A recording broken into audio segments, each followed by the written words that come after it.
Pahati sa tatlo. Di ba dati yung kaibigan ko, yung kasama ko, yun ang tinatanong, ano nga pala yung sinabi? Di ba? As, ano? Ay, babalik ko. Pabalik. Ikaw bahala. Okay.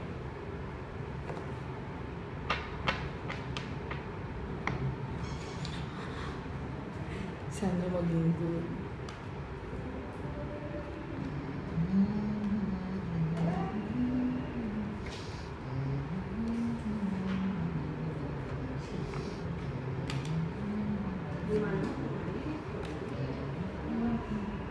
The pool. Kaya, sumakambulan naman.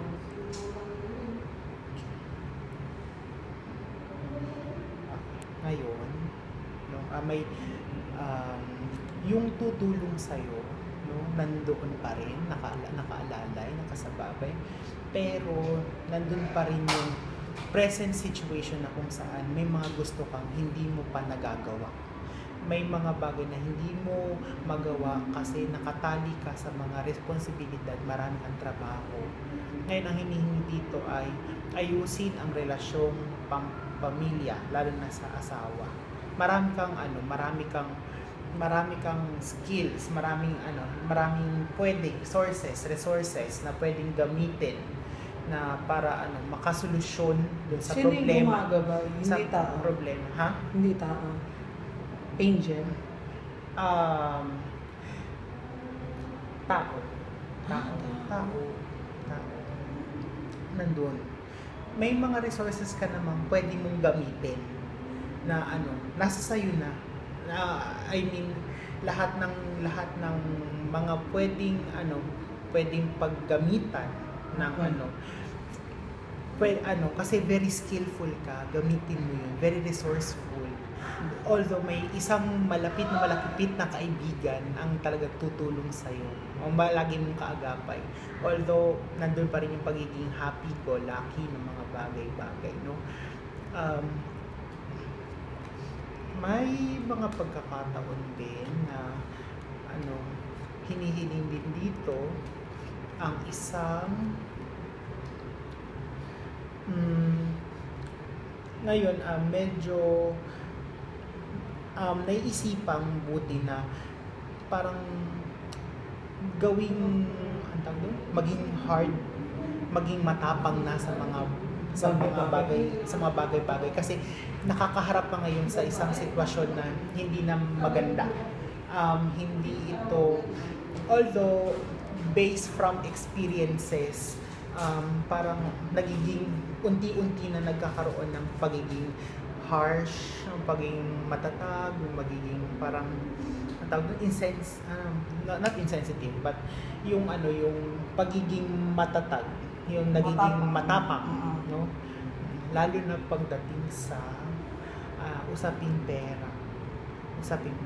Although may mga bagay din na sinasabi dito ang magbigay ng kahit papaano sa kapwa. Na ito makakapagbigay. Yan ang plano ko. Ito makakapagbigay ng although makakatulong din ito sa iyo sa kumbaga nandun yung sense ng pagiging masaya mo, nandun din. Oo.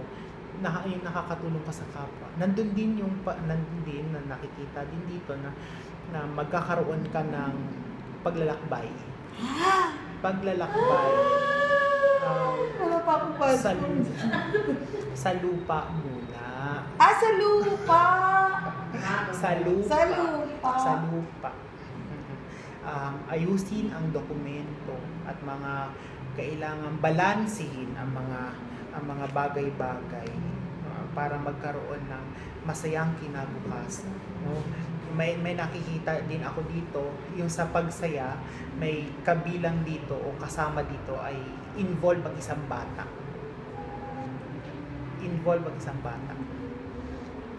Gusto ba kasi Nico? Basta bata. Baka mga anak ako. Ganun yun? Ano yun, sir? Basta ayusin ang papel at magkakaroon ka ng kasiyahan, fruitfulness, may kinalaman sa bata. Papeles na ano? Ha? Importanteng dokumento. Pang Passport lang naman. legal ito, legal.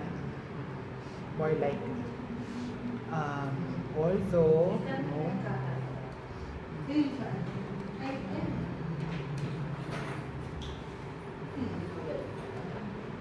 nandun din dapat nandun din yung mga pag-eksperimento ng mga bagay-bagay para magkaroon ng mga ano yun, para para kumita. Kaya lang nandun din yung malaking paggastos ang nakaabang doon sa pag-eksperimentong ito na minsan humahantong ito sa hindi magandang sitwasyon. Subukang may mga gusto kang plano, may mga plano kang nakaabang, may mga paglakbay sa tubig naman. Kaya lang may bumabagabag sa iyo, may bumabalik, may pilit na bumabalik na parang may isang factor na kung saan pilit kang ibabalik sa kung ano man yung nakasanayan. Kaya lang kasi ang nakikita dito is parang gusto mo mag-expand ng kung ano man ang mga gawain mo sa buhay. Kaya lang hindi ito magawa dahil yun nga, minsan nakakaramdam ng lungkot sa gabi, minsan parang hindi ka na lumalago bilang isang tao, no? Kaya minsan nag-e-eksperimento na kung saan may mga bagay na ang apektado ay pananalapi. Sinasabi din dito na may mga dapat ka rin kausapin, may mga taong involved na dapat kausapin ang mga taong mga nakaalitan noon, no? Kasi iba na ang focus mo ngayon. Kailangan kausapin ko. Oo, kausapin mo. Okay. Ang taong ito, no? Although siya lang naman kasi ikaw na mag-reach out. Kasi ang issue dito ay pagiging ina na. Okay. Para maging masaya ang bahay. Yun din ang isa sa mga goal, no, or aim mo sa ngayon, maging masaya ang kung ano man ang nandun sa loob ng bahay. Siyempre magkakaroon din ng improvement din sa loob nito. Magsisimula ito sa loob at magsisimula ito sa isang panaginip.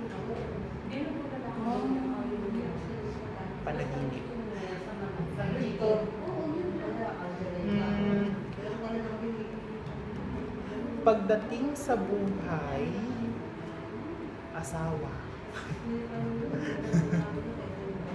Nakikita ko dito naman, no? Ang buhay asawa. Nandun pa din yung pagiging stricto, pagiging matatag pa rin ang trabaho. Okay. Ng na asawa, no? Nandun yung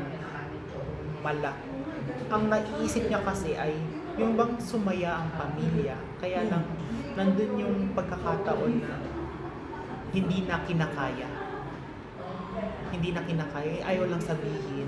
Oo, gusto lang maging matatag. Oo. Nandun yung pagiging matatag naman niya. As in, yung stable ang buhay. Kaya lang may mga pagkakataon na tumitingin sa nakaraan. At yun may mga bagay na iniisip din na medyo, alam mo na, yung na din, affected siya sa isang sa dalawang forces na opposing, tapos siya hindi makapag-decide. Kaya it's better na tulungan, i-work out, no? I-work out. Although, may mga bagay na kailangang iwanan, no? Oo. At magsimula sa sarili bilang may bahay. At saka ang isa ring solusyon dito ay yung kung ano yung mga nasimulan niyo noon. Isa rin sa mga pwede niyo mapagkunan ng solusyon ay yung nakaraan. Magkakaroon ng improvement. May mga bagong ideya lalabas. Kaya lang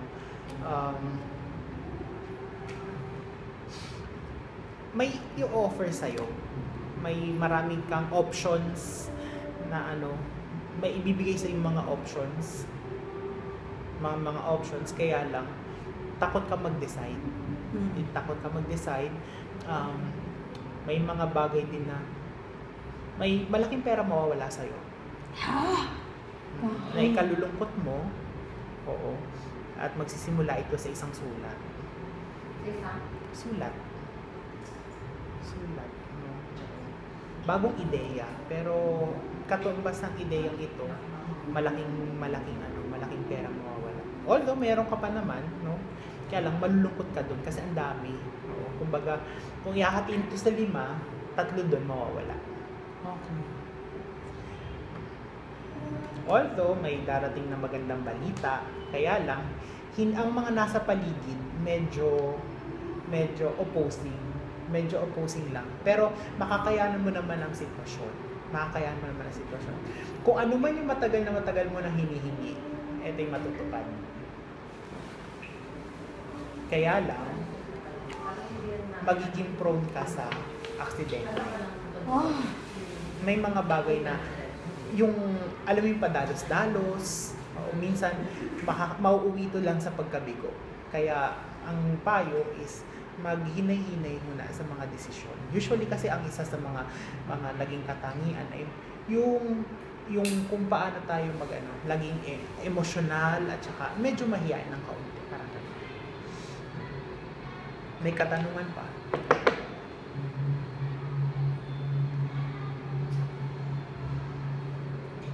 Aksidente, hindi sa Hindi naman not necessary naman na yung talagang sa travel o hindi. Hindi naman.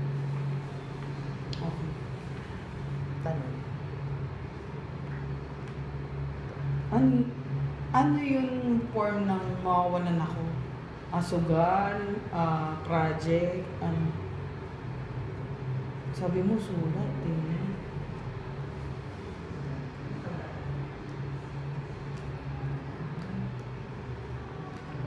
Kinalaman sa pera, pagsasaya,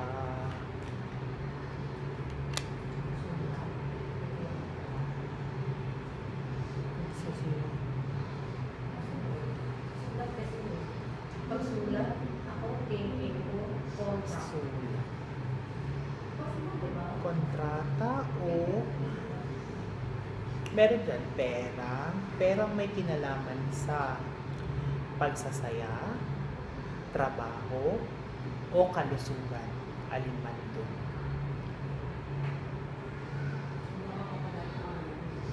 Ang papalay po.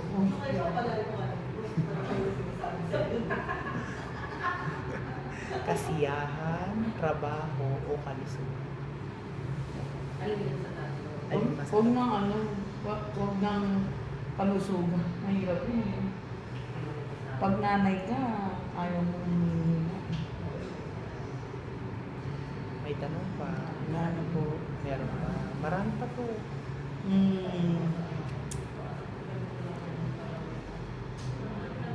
Sa asawa, ano yung magiging problema? Anong aspeto?